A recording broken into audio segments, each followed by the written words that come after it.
Welcome back to Soulful and Nice Sessions, everyone. I'm multi-genre composer and musician Karma Soleil, and this is Music Chats, where I talk about entertainment industry topics to help you navigate this creative life.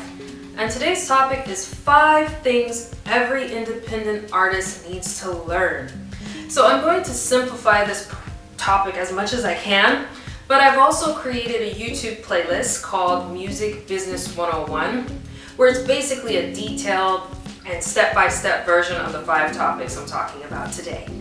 So the 5 topics are music copyright, music publishing, digital distribution and ISRC, international royalty collections, and licensing and royalty types.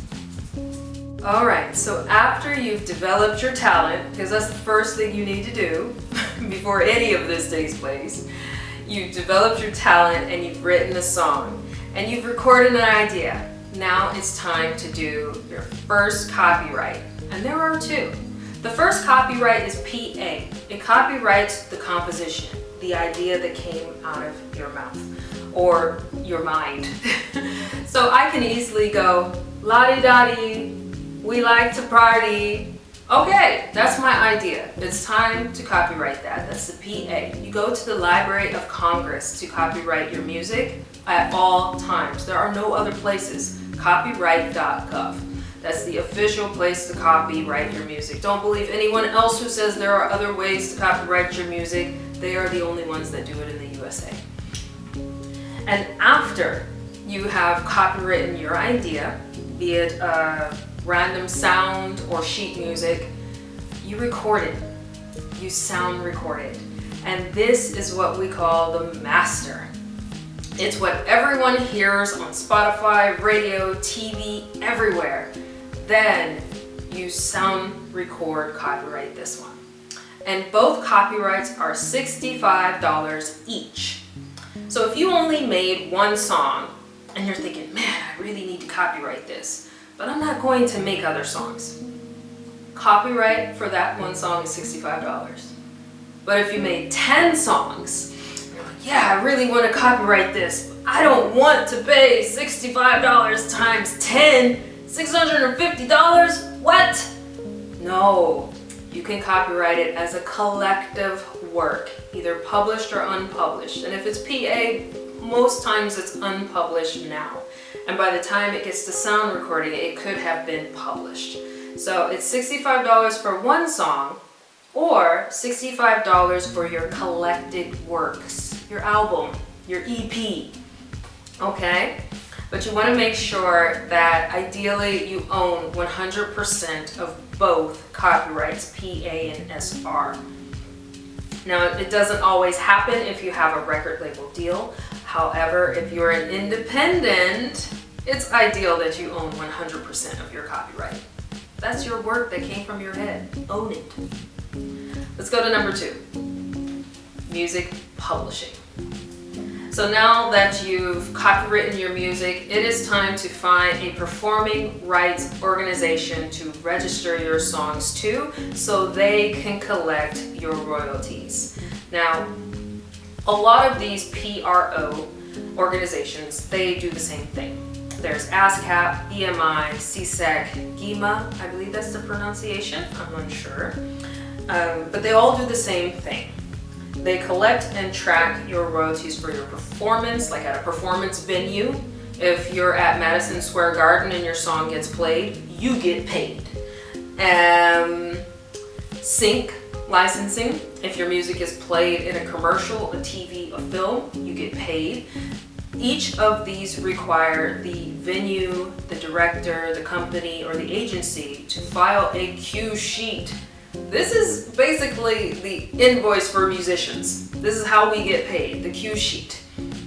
And they say where your song was played, how long it was played, how often it was played, because you need to get paid.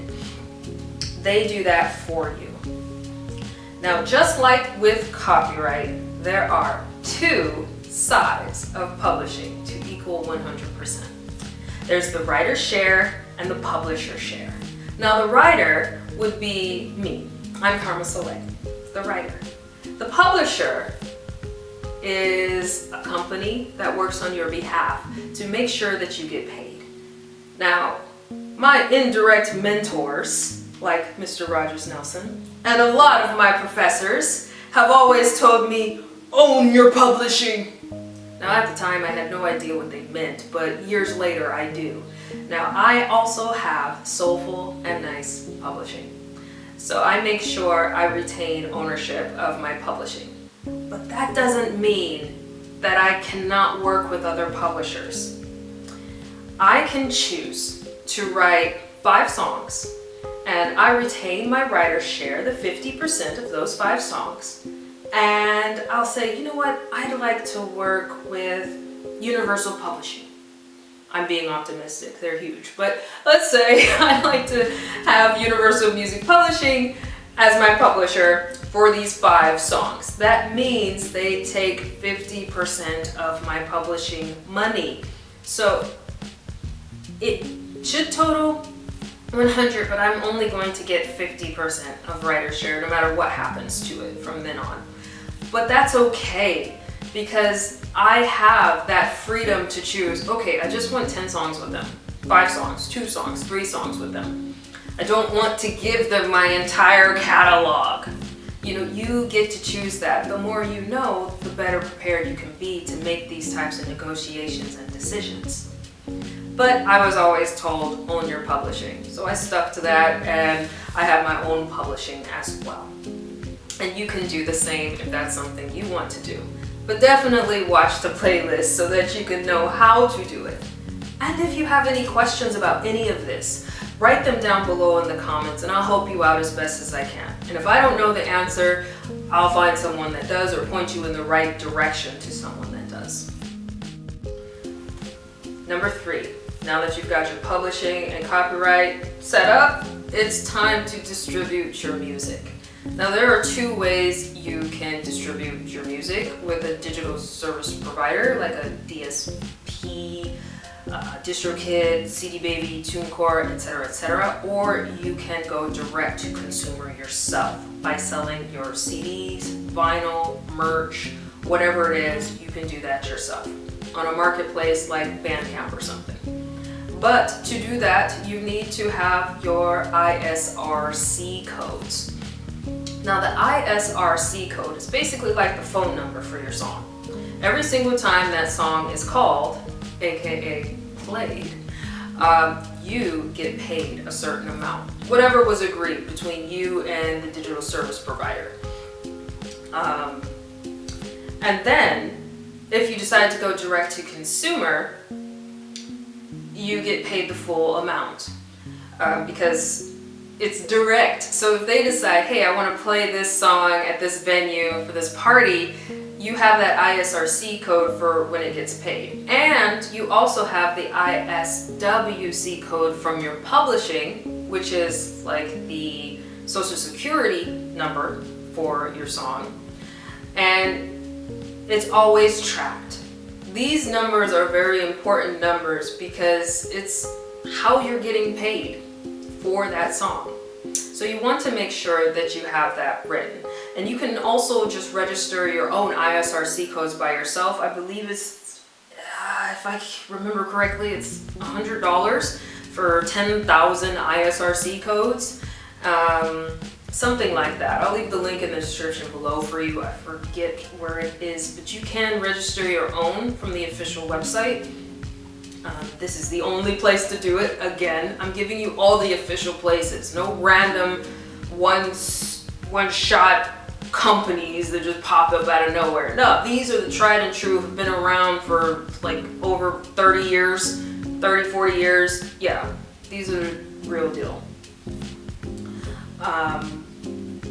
Now, when it comes to choosing a digital service provider, like CD Baby, DistroKid, TuneCore, you want to make sure that you read their terms and conditions. Lately, a lot of them have been coming under fire for changing their terms and conditions in a way that steps outside of their bounds. A few of them are getting pretty bold with trying to take ownership of our work.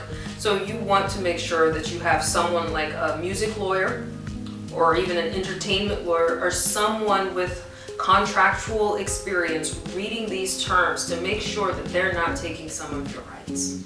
I tend to stay away from subscription-based models because they are taking more of my money away. We're artists here, let's be real, we're artists, and we can't afford to keep paying a subscription for something and then all of a sudden we don't own anything. So it's nice to get what you need, pay the one-time fee, get what you need and be done with it. It keeps our lives simple and we are able to manage our budget in this industry better.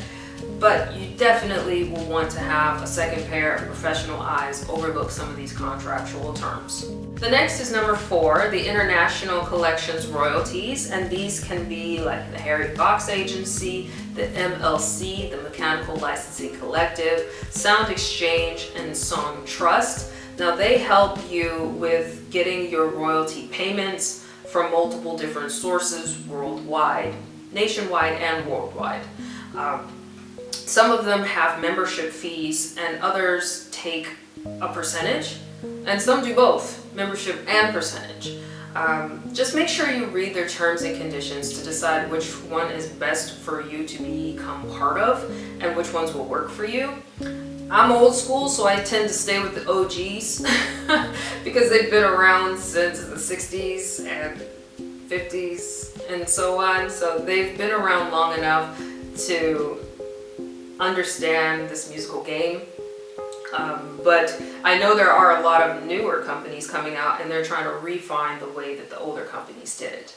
So do your research and have someone at your side to help you with that. So the last topic is licenses and royalty types. There are 4 main royalty types that we tend to get as artists and musicians. That's mechanical, print, performance, and sync. Mechanical is like your streaming. Print is from sheet music. Performance is when your song is played at venues or on a public radio station, like satellite radio or something like that. And sync is for when your music is associated with visual arts, like a film, a movie, or something that's moving. So there are various types of licenses that you will come across in your musical career, so you just want to make sure that you understand all of them. There are things like blanket license, which is what usually radio stations and performance venues usually purchase so that they don't have to keep paying every single month for something. They just have an entire catalog that they pay for to perform in their venue. Coffee shops do this as well. So you just want to make sure that you understand the different types of licenses that you can give as an artist and that you can pay for. So that's it for today. If you have any other questions, leave them below down in the comments. And remember to stay soulful and nice.